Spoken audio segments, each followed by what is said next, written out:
우리는 팬데믹을 겪기 시작하면서 지난 3월부터 격주로 히브리서의 말씀을 나누고 있습니다.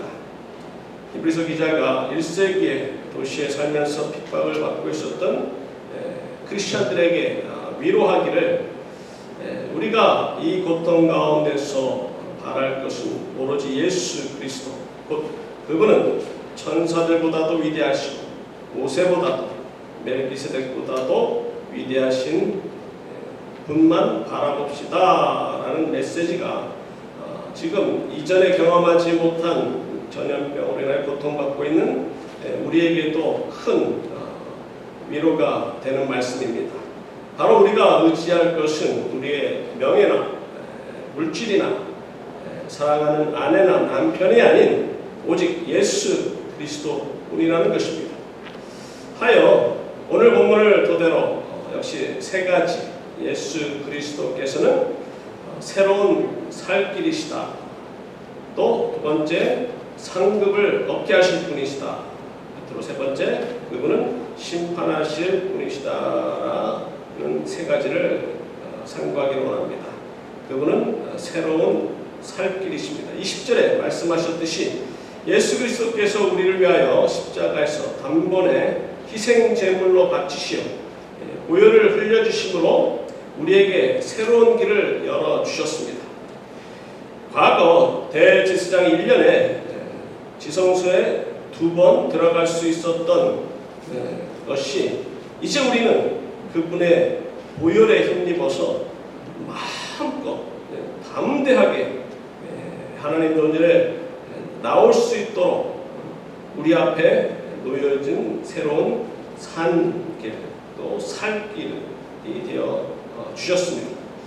언제부턴가 여러 사람들이 레위기 16장의 말씀을 근거로 해서 대제사장이 1년에 한 번이 아니라 4번 들어갔다고 주장을 합니다. 그러나 저는 한 번도 아니고 4번도 아니고 2번이라 생각합니다. 레위기 16장에 보면 대제사장이 지성소에 들어간다는 말씀이 바로 2번 12절과 15절에 휘장 안에 들어가서 들어간다는 말이 2번 나오니까 2번이라 저는 생각하는 거예요. 근데 반면에 4번이라고 주장하는 사람들은 어떻게 주장합니까? 처음 향을 가지고 들어갑니다. 두 번째는 자기와 자기 가족들의 죄를 위하여 수송아지의 피를 가지고 들어갑니다. 세 번째는 백성들의 죄를 위하여 수용소의 피를 가지고 들어갑니다. 그리고 성경에 말씀하지 않지만 첫 번째 가지고 갔던 그 향을 가지고 나오려고 4번째 들어간다 이렇게 주장을 하는데요.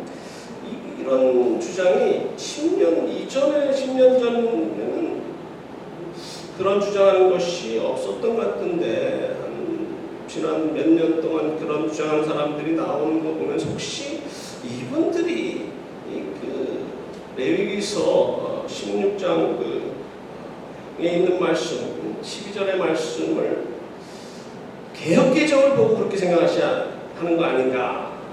이전 개역 한글에서는요, 두 손에 곱게 간 향기로운 향을 채워가지고 장 안에 들어가서가 개역개정에는 곱게 간 향기로운 향을 두 손에 채워가지고 휘장 안에 들어간다. 그게 그거 같은데요. 두 손에 채워서가 앞에 있느냐 뒤에 있느냐에 따라 생각하는 게 다를 수가 있어요. 그러니까 두 손에 가득 채워서 가지고 들어가니까 다른 손이 없잖아요. 피를 어떻게 가져갑니까? 피를 담은 그릇을 못 가져가니까 첫 번째 향을 가지고 가서 나와서 또 두 번째 피를 가지고 들어가서 이렇게 생각하는 것 같은데요. 실상은 향로를 가지고 성소에 있는 분향단 앞으로 가서 분향단에 있는 불에 타고 있는 숯을 먼저 향로에 채우고 아마도 중간 어떤 철판 같은 게 있었던 것으로 추측을 합니다. 그것을 덮은 다음에 그 위에다가 두 손 가득히 곱게 간 같은 양의 수학향, 나감향, 풍자향을 유황에 섞고 거기에 소금을 치고 곱게 빻아놓은 향가루를 두 손 가득히 거기 향로에다 넣는 거예요. 제가 추측건대는 그 가운데 그 향 밑에 있는 숯불과의 사이에 놓는 이 철판에 작은 구멍 같은 게 있지 않았을까? 모래시계를 보면 그 향가루가 조금씩 시간 들어 내려가서 향을 피는 것이 아닌가. 이 천주교의 신부들이 이 미사를 드릴 때 앞으로 가면서 이렇게 들고 갈 때 향이 확 나고 연기 나는 모양이 어떤 모양인지 좀 궁금하더라고요. 그와 비슷하게 만들었겠죠. 그 신부가 가지고 한 손에 들고 가듯이 이 대제사장이 한 손에는 그 향로에 줄을 잡았겠죠. 계속 향을 피면서 연기를 내면서 다른 한 손에는 피를, 첫 번째는 이 향로와 수송아지의 피를 가지고 들어가서 속죄소, 정확히 말하면 시은소 동쪽에 뿌리고 손가락에 그 피를 찍어 속죄소 앞에 7번 뿌린 후에 나올 때도 역시 계속 가지고 나옵니다. 그리고 그 다음에는 아마도 이 제사장이 준비한 수염소 피를 또 받았겠죠. 그걸 가지고 또 다시 들어갑니다. 똑같이 속죄소 시은소 동편에 뿌리고 그 다음에 손가락으로 7번 뿌리고 그러고 나오는 거예요. 왜 향로에 향가루를 넣어 향기로운 냄새를 품어낼 뿐만 아니라 연기가 자욱하게 나오도록 하는 목적이 뭐라고 말씀하십니까? 레위기서 16장 13절에 속죄소가 뿌옇게 가리우게 하는 거예요. 너무나 거룩하니까 거룩한 하나님의 그 속죄소를 보고 죽음을 당치 않도록 뽀얀 연기를 바라게 하신 겁니다.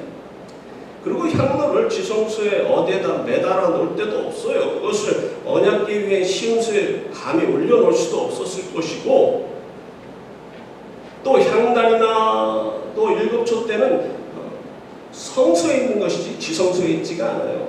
그러니까 계속 들고 다닐 수밖에 없다는 거죠. 그리고 2번 들어간 것을 왜 한 번 들어간 것처럼 히브리서 9장 7절에 말씀하셨는가? 이것은 마치 그 앞에 절 4절에서 언약궤 안에 있는 두 돌판이나 언약궤 앞에 둔 만나를 담은 그 항아리나 아론의 쌍난 지팡이를 하나로 보듯이 하나로 보는 것에 강조점을 둔 거예요. 히브리서 9장과 10장에 계속적으로 반복하는 게 뭡니까? 하나 단번에 9장 12절 오직 자기 피로 영원한 속죄를 이루어 단번에 성소에 들어가셨느니라. 9장 26절에 단번에 제사로 드려 9장 18절에 단번에 드리심 받으셨고 10장 10절에 예수 그리스도의 몸을 단번에 드리심으로 10장 12절 오직 그리스도를 죄를 위하여 한 영원한 제사를 하나밖에 없는 영원한 제사 그분 혼자서만이 참된 길 오직 한 길 오직 하나님이 보내신 구원자 하나를 강조합니다. 예수 그리스도께서 단번에 당신을 바치심으로 그분이 나를 위하여 그 부배로운 피를 흘리셨다는 사실을 믿는 자에게 거룩하신 하나님의 성소에 들어갈 담력을 허락하셨습니다. 그 휘장을 지나 거룩하신 지성소에 들어갈 길을 열어주셨다고 19절과 20절에 말씀하십니다. 그러므로 형제들아 우리가 예수의 피를 힘입어 성소에 들어갈 담력을 얻었나니 20절에 그 길은 우리를 위하여 휘장 가운데로 열어놓으신 새로운 살 길이요 휘장은 곧 그의 육체니라. 20절에서 휘장은 그분의 육체라 말씀하셨는데요. 이는 예수 그리스도께서 십자가에서 당신의 몸이 찢기신 것을 마치 그분이 다 이루었다 말씀하시는 순간 지성소와 성소를 가리고 있던 그 휘장 이것은요 상당히 두껍습니다. 사람 몇십 명에서 양쪽으로 찢으려고 해도 찢어지는 그런 휘장이 아니에요. 그것을 하나님께서 친히 위에서부터 아래로 찢어뜨리셔서 그 피로 말미암아 그분의 단번에 바치신 그 희생제물로 말미암아 우리가 통과되어서 하나님의 거룩하신 존전에 나아갈 수 있게 하셨다라는 겁니다. 하나님께로 나아갈 수 있는 길은 오직 나는 길이요 진리요 생명이라 말씀하신 예수 그리스도 뿐이십니다. 그래서 베드로가 사도행전 4장 12절에 다른 이로서는 구원을 얻을 수 없나니 천하 인간의 구원을 얻을 만한 다른 이름을 우리에게 주신 일이 없음이니라 말씀하시는데요. 요즘 종교다원주의에 빠진 많은 자들이 구원을 얻는 데 있어서 다른 방법으로, 다른 종교로도 구원을 받을 수 있다라고 주장하고 그런 자들과 손을 잡으려는 이 기독교 지도자들이 있다는 것이 우리를 슬프게 만듭니다. 두 번째로 상급을 얻게 하시는, 받게 하시는 분이시라는 거예요. 우리가 잘 알다시피 우리에게 상급을 주시는 분은 하나님이십니다. 다음 장에 히브리서 11장 6절에 하나님께서는 살아계셔서 당신을 찾는 자들에게 상 주시는 이심을 믿어야 한다 말씀하시는데요. 그런데 그 믿음이란 예수 그리스도를 구세주로 영접하여야 가질 수 있는 그 믿음이 있는 자들이 상을 받는 것이죠. 히브리서 11장 6절에 어떤 자는 반드시 그가 계신 것과 또한 그가 자기를 찾는 자들에게 상 주시는 이심을 믿어야 할지니라 말씀하십니까? 하나님께 나아가는 자. 그럼 하나님께 어떤 자가 나갈 수가 있습니까? 아무나 나갈 수가 있습니까? 예수의 보혈을 믿는, 예수님이 나의 죄를 위해 십자가에서 보혈의 피를 흘리셨다라는 것을 믿는 자만이 그 피에 의지하여 담대하게 하나님 앞에 나갈 수 있고, 그렇게 나아가는 자들에게 상을 주시는 분이시라는 겁니다. 37절에 보면 잠시 후면 다시금 예수 그리스도께서 다시 오신다 말씀하십니다. 그렇다면 재림하실 주님을 기다리는 자들은 어떤 삶을 살아야 승리할 수 있고 마침내 상급을 받을 수가 있습니까? 오늘 본문을 통해서 네 가지 삶을 언급하기를 원합니다. 믿음의 삶, 인내의 삶, 선행의 삶, 그리고 예배의 삶.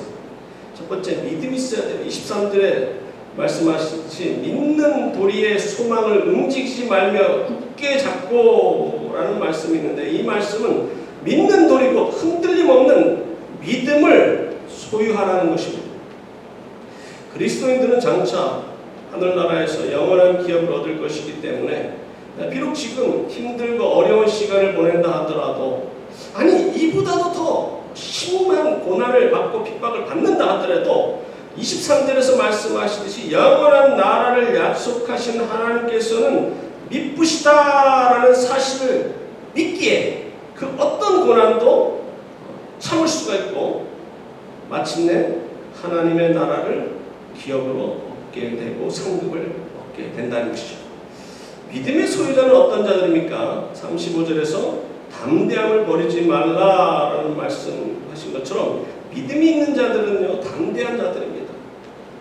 다른 말로 어떤 상황에서도 감사하면서 긍정적으로 그리고 적극적으로 주님이 가신 길을 따라가는 자들이 담대한 자들이요, 믿음의 소유자들이라는 거죠. 모든 일에 부정적이고 소극적인 사람은 쉽게 불안과 공포의 노예가 되어 성공하고 승리할 수 있는 기회들을 놓치고 맙니다. 하나님께서는 언제나 적극적이고 긍정적인 사람을 통해서 큰 일을 이루시는 분이십니다. 구약에 나오는 믿음의 조상들이나 신약에 나오는 믿음의 사람들의 공통점 중에 하나를 뽑으라고 하면 저는 지체하지 않고 적극적인 사람들이었다라는 점입니다. 저들은 하나님의 능력을 믿었기에 지체하지 않고 주님의 사역을 담대하게 감당했던 자들이었고 결국에 하나님의 능력을 체험했던 자들입니다. 물론 다음 주에 언급할 모세처럼 처음에는 다른 사람을 보내서서 소극적이었던 사람도 있었지만 그런 자를 또 적극적인 사람으로 변화시켜서 사용하시는 분이 하나님이시라는 거예요. 비록 팬데믹으로 인하여 힘든 시간을 보내고 있지만 믿음의 소유자들은 담대하면서 적극적인 삶을 살아가고 감사하는 시간을 보내게 됩니다. 믿음이 없는 자들이 내일을 걱정하고 답답해하고 괴로워하고 짜증을 부리면서 심지어 애꿎은 사람들에게 해코지까지 합니다. 왜 요즘 많은 총기 사건이 일어나고요? 이 마스크 뭐 끼고 안 끼고 때문에 서로 싸움을 벌이고 왜 사람들이 이렇게 짜증을 내면서 갑니까? 오늘 새벽 한 2시인가 1시쯤에 깜짝 놀랐어요.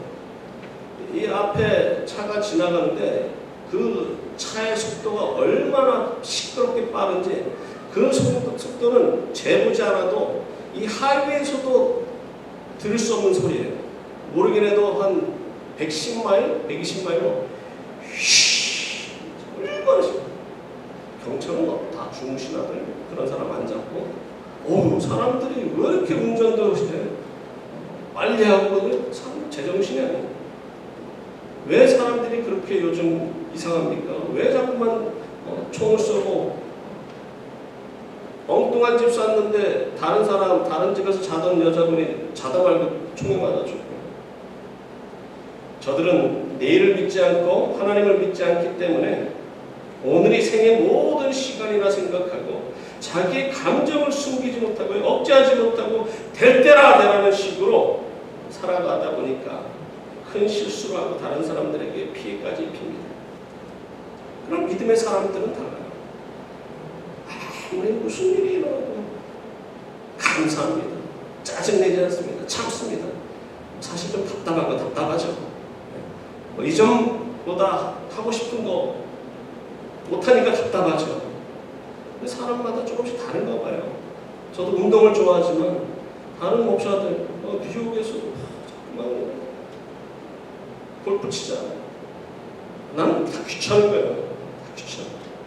자기들 결국 자기네들끼리 다 치더라고요. 그러면서 서로 어떤 제 신학교 동기하고 통화하는데 자기는 이번에 느꼈대요.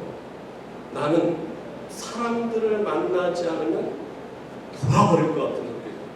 저는 그 친구한테 뭐라고 그러는데 나는 요즘 너무 좋아. 사람들을 안 만나니까 너무 좋아. 마음도 편하고 돈도 별로 쓸 일도 없고 집에 있으면 근데 자꾸만 옆에서들 이렇게 조금 자극하니까 그러면 한번 나가서 운동 좀 할까 몸이 근질근질하게. 믿음으로 산다는 것은 뒤로 물러가지 않는 삶이요 하나님의 말씀에 순종하고 예수 그리스도를 위하여 사는 삶입니다. 우리가 주를 위하여 목숨을 버리면 우리의 생명을 다시 얻게 된다는 것이죠. 39절에 우리는 뒤로 물러가 멸망할 자가 아니요 오직 영혼을 구원함에 이르는 믿음을 가진다. 우리는 뒤로 물러갈 자가 아니에요. 멸망받을 자들이랑 물러가고 조심하고 그러죠. 우리는 전진입니다. 어떤 상황 속에서도 적극적이고요. 감사하면서 하나님을 찬양하는 삶을 사는 것입니다. 두 번째로 상급을 받을 자는 믿음의 소유자인 동시에 그날을 기다리는 인내하는 자들입니다. 36절에 너에게 인내가 필요하면 너희가 하나님의 뜻을 행한 후에 약속을 받기 위함이라. 담대함을 버리지 말라라는 말은요, 다른 말로 표현한다면 인내하라는 거예요. 인내할 줄 아는 사람이 담대함을 버리지가 않습니다.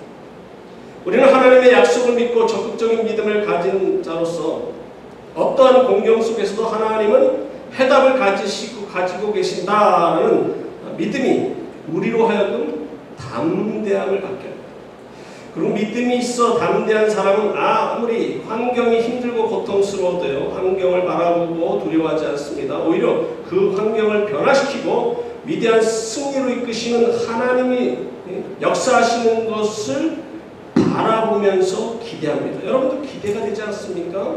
이 팬데믹이 마침내 지나가고 나서 우리의 일상생활이나 교회의 앞날이나 미국의 한국 정세 등이 어떻게 변화되면서 하나님이 역사하시는지 저는 참 기대가 돼요. 어떻게 변화될까?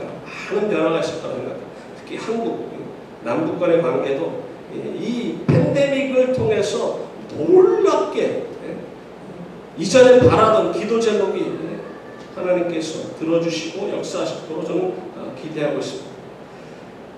34절 중반대로 너희 산업을 빼앗기는 것도 기쁘게 당한 것은 더 낫고 영구한 산업이 있는 줄 알미라. 요즘 좌파가 나라를 좌지우지하는 대한민국에서는요 사유재산, 갖고 있는 집에 대해서 세금을 엄청 때리고, 사유 토지를 할지라도 국가에서 필요하다고 하면 내놓아야 한다는 이 토지 공개명을요, 통일부 장관 후보자인 이 이인영이가 제안하기도 했는데요. 그리고 차별금지법을 통과시켜서 교회를 붕괴시키고 우리의 신앙의 자유를 박탈하려고 아주 애를 쓰고 있습니다. 제가 어저께 여러분들에게 카톡으로 보낸 기사와 동영상 보셨습니까? 이 자리에 지난주도 그 이 자리에 저희와 함께 예배를 드리고 계시는 저희 큰 누나가 주일학교 같이 다녔던 누나 동생 하던 친하게 지낸 그 안창호 전 헌법재판관이 인터뷰를 한 내용을 제가 여러분들에게 보내줬는데요. 그것을 보면서 제가 지난주에 언급한 내용과 연관된 내용 여러 가지 겹치는 것을 보고 흐뭇한 마음으로 보았습니다. 병원에서 에이즈 환자에게 인상도 써도 안 되고 함부로 대하지도 못하는 것이나 동성연애자들에 대하여 단상에서 죄로 단정하여 성도들 중에 그 내용에 대하여 상처를 받았다고 고발하면 벌금을 물게 될 것이고 이것이 반복되면 감옥에도 갈 수 있다고 제가 말씀드렸죠. 근데 정확한 그 액수도 언급을 하더라고요. 자그마치 그 벌금이 3천만 원이에요. 근데 계속 또 똑같은 실수를 똑같은 동성애에 대한 부정적인 설교를 했다가 또 다시 고발하면은 2배 내지 5배를 줘요. 제가 감옥에 갈 것이라는 것은 내가 누군가의 주장을 보고 말한 게 아니라 그냥 제 짐작으로 한 말인데요. 3천만 원에 곱하기 5배, 1억 5천이 됩니까? 그거 갚을 능력이 없으면 결국 감옥에 가야 되는 거 아닙니까? 이거야말로 비정상적인 사람들 눈치 봐야 되고 그 사람들에게 함부로 말하지 못하는 것이야말로 역차별이 아닙니까? 이런 악법을 한국기독교교회협의회 인권센터라든지 천주교 인권위원회 등 80여 개의 기독교 단체들이 옹호한다는 거예요. 이게 얼마나 한심한 일입니까? 그런 가운데서도 더 많은 단체들, 대부분의 기독교 단체들이 중심이 된 486개 단체가 적극적으로 반대하고 있다는 사실이 그나마 다행으로 여겨집니다. 이 법은 절대 통과돼서는 안 될 법입니다. 앞으로 예수님을 믿는다는 사실 하나 때문에 주위에 악한 사람들에게 핍박을 받을 수 있고요. 갖고 있는 것을 빼앗길 수도 있지만 그런 가운데서도 우리는 인내하고 살아가야 된다 말씀하십니다. 그리고 38절에 오직 나의 의인은 믿음으로 말미암아 살리라. 또한 뒤로 물러가면 내 마음이 저를 기뻐하지 아니하리라. 이 말씀은 처음 하박국 선지자가 하박국서 2장 4절에 말씀하신 말씀을 사도 바울이 갈라디아서와 로마서에 인용하고 있고요. 오늘 본문에서 브리스길라도 인용하고 있는 아주 중요한 말씀입니다. 하박국 선지자가 유다의 범죄함으로 결국 멸망하게 되어 있고 갈대아 사람들이 곧 쳐들어온다는 사실을 알면서도 두려워하지 않고 절망에 빠지지 않은 이유가 뭡니까? 하나님께서 약속하셨거든요. 그들이 지금 날뛰고 너희를 침공해서 너희를 멸망시키지만 결국 내가 그들을 멸하리라. 장차 이루어질 그날을 바라보면서 지금 비록 저들이 쳐들어온다는 그 무서운 소식을 들으면서도 비록 무화과 나무가 무성하지 못하며 포도나무에 열매가 없으며 감람나무에 소출이 없으며 밭에 먹을 것이 없으며 우리의 양이 없으며 외양간에 소가 없을지라도 나는 여호와로 말미암아 즐거워하며 나의 구원의 하나님으로 인하여 기뻐하리로다. 담대하게 고백한 것처럼 우리 역시 비록 팬데믹으로 인하여 우리의 거독이 불편하게 되고 수입원이 끊어지며 먹을 것이 없어질지라도 나는 여호와로 말미암아 즐거워하며 나의 구원의 하나님으로 인하여 기뻐하리로다 고백하신 여러분과 제가 되기를 바랍니다.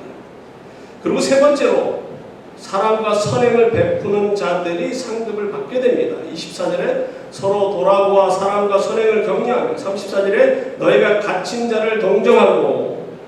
저는 그동안 이 선행이 구제가 얼마나 중요한 것임을 누차 말씀드렸기에 오늘은 단 한 가지 이것을 계속 강조했죠. 지혜로운 다섯 처녀나 어리석은 다섯 처녀, 그들이 갖고 있는 그 램프는 믿음이라는 거죠. 하나님이 주신 신랑 되신 예수님을 기다리는 자가 믿는 자가 아닙니까? 그렇지만 그 안에 기름이 바로 선행이라는 거죠. 많은 하나님의 말씀을 순종하는 것이 기름인데 그 중에 대표적인 것이 선행이라고 생각합니다. 하나님을 믿는다 그러면서도 하나님이 허락하신 그 램프에 기름을 채우지 않는다, 하나님 말씀에 순종하지 않는다, 하나님의 그 명령이 가난하고 힘들고 어려운 사람들을 돌보지 않고 무시하고 지나간다? 이건 죽은 믿음이에요. 말로만 백날 말하는 거. 먹을 것이 없는 사람들에게 좀 가서 좀 맛있는 거 좀 사 드세요. 그리고 헐벗은 사람에게 날씨가 이렇게 춥죠. 날씨가 빨리 좀 회복되면 좋겠네요. 거할 집이 없는 사람들에게 열심히 일하셨어요. 앞으로 좋은 집 사세요. 그런 소리 백날 하면 못합니까?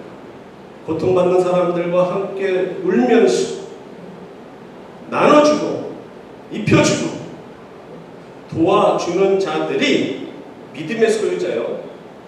그것이 바로 주님이 기뻐하시는 그런 삶이기에 장차 오실 신랑 되신 예수님을 맞이할 준비가 되어 있는 자들이라는 거죠. 그리고 네 번째로 하나님께 온전한 예배를 드리는 자들이 장차 칭찬받고 상급을 받게 됩니다. 25절에 모이기를 피하는 어떤 사람들의 습관과 같이 하지 말고 오직 권하여 그날이 가까움을 볼수록 더 그리하자. 주님의 재림이 가까울수록 더 모이기에 힘써야 된다 말씀하시는데 요즘은 팬데믹으로 성도님들이 함께 모여 예배를 드리지 못하고 있습니다. 근데 여기에서 모이라는 말씀이 꼭 교회 안에서 함께 모이라 하는 말씀으로 단정 지을 수가 없는 것이죠. 물론 가능한 한 함께 모여서 함께 예배 드리는 건 하나님 기뻐하십니다. 근데 과거에 그 초대교회 성도들이 이 핍박 가운데서 함께 모여서 예배 드리지 못하고요. 숨어서 몇 사람들이 함께 남의 눈을 의식하면서 군데군데에서 예배를 드렸듯이 지금 우리가 그렇게 군데군데에서 따로 이렇게 예배를 드립니다. 그 중에서 아니 뭐 그렇게 잡혀갈 수도 있는데 왜 우리가 같이 모여서 예배 드려야 되냐? 그냥 각자 집에서 예배 드립시다. 그렇게 주장하는 사람들이 이런 소리 했을 거예요. 하나님께서는 무소부지하시는 분이시기에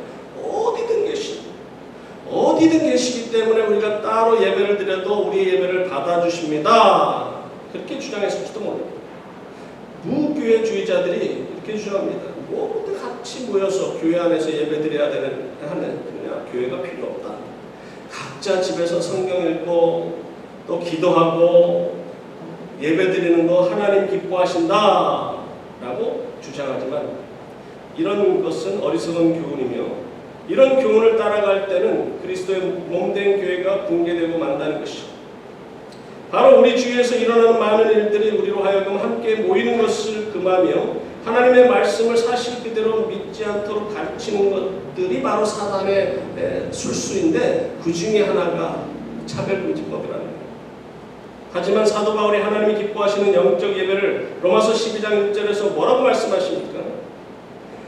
너의 몸이라는 그 몸은 복수로서 대부분의 영어 성경에서는 present your bodies 혹은 offer your bodies 라고 이렇게 하는데요.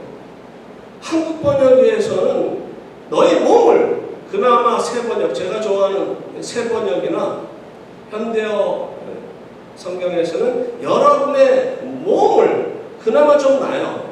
근데 그거 역시도 여러분들의 몸들을 하면 안 되는 발음하기가 좀 이상해서 그래요.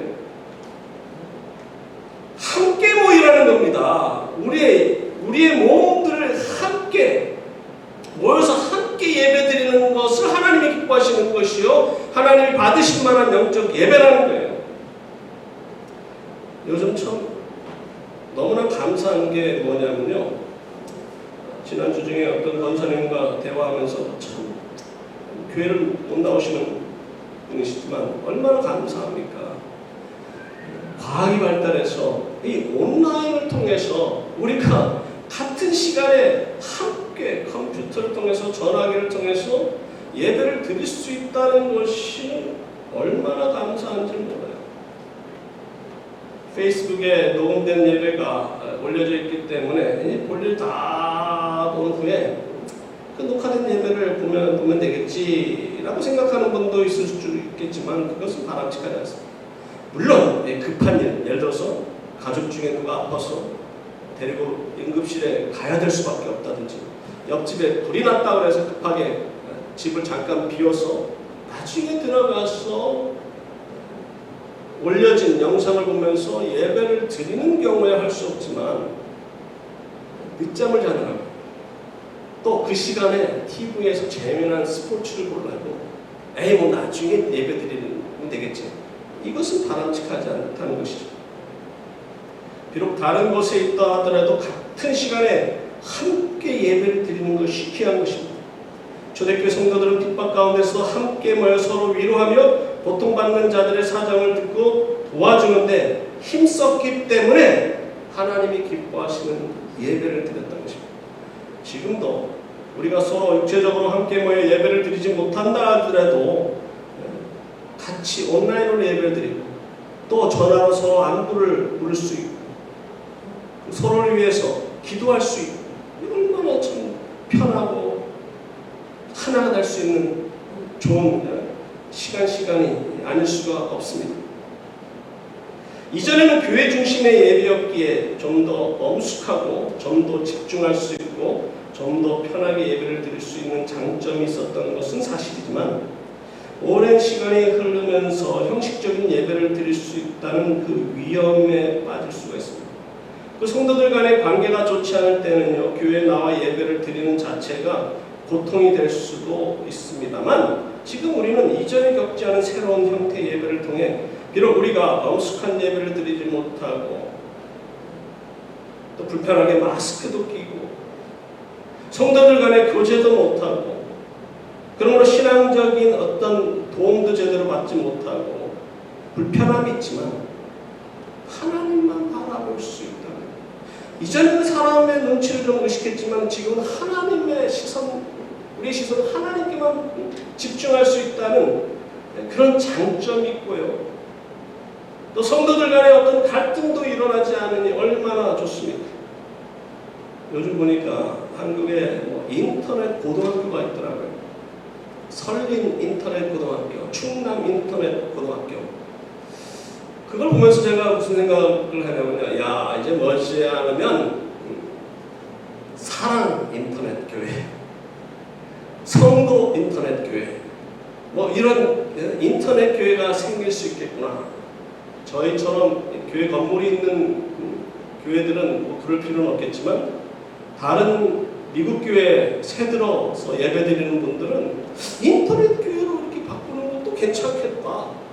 한 달에 한 번 모여서 친구하든지 아니면 절기에 중요한 내절기에 같이 모여서 예배드리고 또 여름에는 수련회를 같이 가고 그리고 야외 예배 갈 때 같이 나가서 야외 예배 1년에 한 2-3번 드리고 그리고 어떤 장소를 빌려서 동해를 같이 하고 그 외에는 각각 집에서 인터넷으로 예배드리면서 공동체 생활을 하다가 1년에 한 10번, 12번 정도 만나면 얼마나 더 반갑겠어요.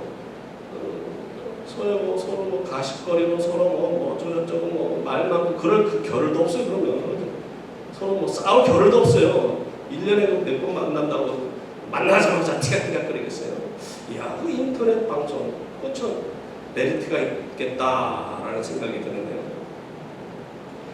22절에 우리가 마음의 뿌림을 받아 악한 양심으로부터 벗어나고 몸은 많은 맑은 물로 씻음을 받았으니 참 마음과 온전한 믿음으로 하나님께 나아가자. 우리가 마음에 무엇을 뿌림받아 악한 양식으로부터 벗어났다 말씀하시는 겁니까? 바로 예수 그리스도의 피가 우리의 마음에 뿌렸다는 것이죠. 그 피로 말미암아 우리의 죄가 씻음받았고 담대히 하나님의 존전에 나아갈 수 있게 되었다는 것이죠. 비록 죄 가운데 죽었던 자들이었지만 우리가 그분의 존전에 담대히 나아가 예배를 드릴 수 있다는 자체가 큰 은혜요 참으로 감사할 일이 아닐 수가 없습니다. 또 세 번째로 심판하실 주라 말씀하십니다. 머지않아 예수 그리스도께서 재림하실 것이며 그분은 심판주로 오실 겁니다. 그럼 그날에 누구를 심판하신다는 말입니까? 사단과 그의 추종자들, 그리고 예수님을 믿지 않은 자들, 거기에 배교자들이 심판을 받게 됩니다. 본문 26절부터 31절까지 배교자에 대한 경고의 말씀이 기록되어 있는데요. 이런 배교자들은 26절에서 말씀하신 것처럼 죄를 대속할 제사가 없다고 말씀하시는데 이 말씀의 뜻은 구원받을 방법이 없다라는 말씀이에요. 배교가 무엇입니까? 배교란 이미 확실한 증거를 받은 그 진리에 대하여 알면서도 그 진리를 무시하고 멸시하고 잘못된 길로 가는 자들이 배교라는 거죠.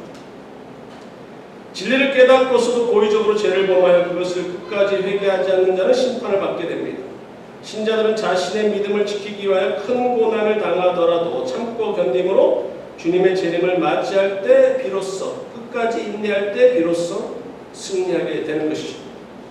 28절과 29절 말씀 모세의 법을 폐하는 자도 두세 증인을 인하여 불쌍히 여김을 받지 못하고 죽었거든 하물며 하나님의 아들을 짓밟고 자기를 거룩하게 한 언약의 피를 부정한 것으로 여기고 은혜의 성령을 욕되게 하는 자가 당연히 받을 형벌은 얼마나 더 무겁겠느냐 너희는 생각하라. 과거에 구약시대에는요 모세의 법에 어긋난 일을 했다 이것을 두세 증인이 목격하고 증언을 하게 되면 그 자리에서 직결 심판 돌로 쳐 죽이든지 그런 율법 구약의 법을 어긴 자들도 그렇게 형벌을 받는데 하물며 하나님의 아들이신 예수 그리스도께서 인간의 몸으로 이 땅에 오셔서 고난받으시고 십자가에서 고통당하시는 가운데 흘리신 그 피를 부정하고 성령을 욕되게 하는 자 받을 벌이 어떻겠습니까? 이에 대해서 히브리서 6장 4절부터 6절까지 있는 말씀 우리가 이미 상고했습니다. 진리 가운데 거하다가 타락한 자들은 새롭게 하여 회개할 수 없고 결국 멸망당할 것이라는 그렇지만 그 밑에 또 위로의 말씀이 있어요. 그러나 우리는 약속을 받은 자라는 거죠. 그럼 어떤 자들이 그렇게 타락하고 회개하지 못합니까? 배교하는 자. 우리 주위에 배교하는 자가 있을까요?